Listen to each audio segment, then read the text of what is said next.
नहमदुहु व नसल्ली अला रसूलिहिल करीम अम्मा बाद। मेरे दोस्तों, रमज़ानुल मुबारक के महीने में नमाज तहज्जुद के कबूल होने की अलामात और निशानियाँ क्या हैं। देखें, रमज़ानुल मुबारक के महीने में नमाज तहज्जुद के लिए उठना, नमाज तहज्जुद को अदा करना इंतहाई आसान है, इसलिए कि सहरी तो करनी होती है, रोज़ा तो रखना होता है और यही वक्त तहज्जुद का वक्त होता है। तो इस वक्त आप उठें, 2 रकत, 4 रकत, 6 रकत जितनी हो सके आप तहज्जुद की नमाज का एहतमाम करें। देखें, नमाज तहज्जुद जो है ये अल्लाह तबारक व तआला की लाडली नमाज है। अल्लाह तबारक व तआला से हम कलाम होने का बहुत बड़ा ज़रिया है नमाज तहज्जुद।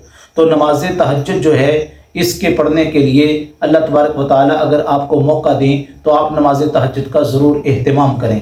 और ये भी याद रखें कि रमज़ानुल मुबारक के महीने के अंदर अल्लाह तबारक व तआला हर इबादत का सवाब 2 गुना कर देते हैं, हर इबादत का सवाब 70 गुना बढ़ जाता है। तो इस लिहाज से भी नमाज तहज्जुद इंतहाई अहम नमाज है। तो नमाज तहज्जुद के कबूल होने की चंद अलामात और निशानियाँ हैं, वो मैं आपको बयान करता हूँ। अगर ये निशानियाँ ज़ाहिर हो रही हैं तो समझ लें कि अल्लाह तबारक व तआला आपसे राज़ी हैं और अल्लाह ने आपकी नमाज तहज्जुद को कबूल कर लिया है। तो पहली अलामत और निशानी ये है, अगर नमाज तहज्जुद पढ़ने के बाद आपका दिल मुतमईन हो जाए, आपकी ज़िंदगी में सुकून आ जाए, आप सुकून महसूस करें, तो समझ लें कि अल्लाह तबारक व तआला ने आपकी नमाज तहज्जुद को कबूल कर लिया है। मेरे दोस्तों, ज़िंदगी के अंदर सुकून का मिल जाना, ज़िंदगी का पुरसुकून हो जाना, ये अल्लाह तबारक व तआला की बहुत बड़ी नेमत है।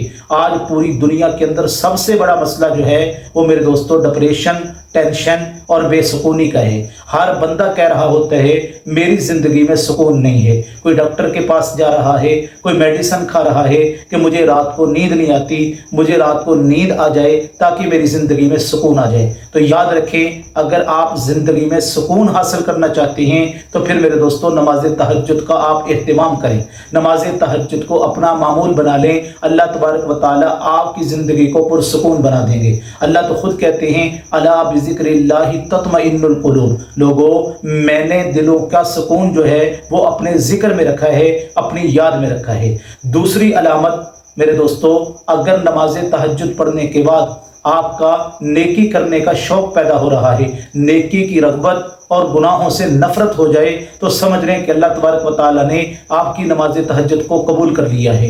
आपका दिल कर रहा है नमाज तहज्जुद पढ़ने को, आपका दिल कर रहा है कुरान की तिलावत करने को, आपका दिल कर रहा है तरावी की नमाज़ पढ़ने को, आपका दिल कर रहा है नमाज जमात के साथ अदा करने को, नेकियां करने का आपके दिल में शौक़ पैदा हो रहा है और गुनाहों से आपकी नफ़रत पैदा हो रही है। तो ये अलामत है अल्लाह तबारक व तआला के राज़ी होने की। समझ लें कि अल्लाह आपसे राज़ी हैं और अल्लाह तबारक व तआला आपकी नमाज तहज्जुद को कबूल फरमा रहे हैं। एक सहाबी ने पूछा अल्लाह के नबी अलैहिस्सलाम से, मल ईमान या रसूल अल्लाह, अल्लाह के नबी ईमान की अलामत क्या है? तो मेरे नबी ने फरमाया, इज़ा सर्रत का हसनतुका वसाअत का सय्यतुका फ़अंत मुमिन, अगर तेरी नेकी तुझे खुश कर दे, तेरा दिल बाग बाग हो जाए नेकी करने के बाद, और अगर खुदा न खास्ता तुझसे कोई गुनाह हो जाए तो तेरे दिल के अंदर अल्लाह का खौफ पैदा हो जाए, अगर ये कैफियत तेरी बन रही है फ़अंत मुमिन, समझ ले कि तेरे दिल के अंदर ईमान वाली अलामत मौजूद हैं। तीसरी निशानी ये है, अगर आप नमाज तहज्जुद पढ़ने के बाद दिल में ये महसूस करते हैं कि आपके दिल में अल्लाह की मोहब्बत पैदा हो चुकी है, अल्लाह की याद पैदा हो चुकी है, तो समझ लें कि अल्लाह तबारक व तआला ने आपकी नमाज तहज्जुद को कबूल कर लिया है।